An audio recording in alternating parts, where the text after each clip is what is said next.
Sebuah rekaman ramai beredar di media sosial pada Senin 12 Juni 2023. Dalam rekaman tersebut memperlihatkan bagaimana serangan yang terus berdatangan di posisi angkatan bersenjata Ukraina, tepatnya di wilayah Lobkov-Piatidhatka.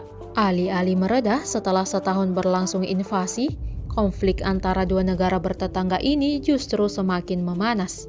Dapat dilihat dalam rekaman, peristiwa yang berlangsung di sekitar wilayah Zaporozhye ini timbulkan ledakan dahsyat berkali-kali pada posisi militan Ukraina.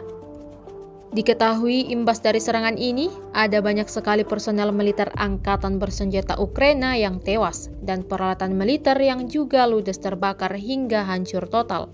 Beredarnya video ini menuai beragam respon dari warganet.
Terima kasih sudah nonton.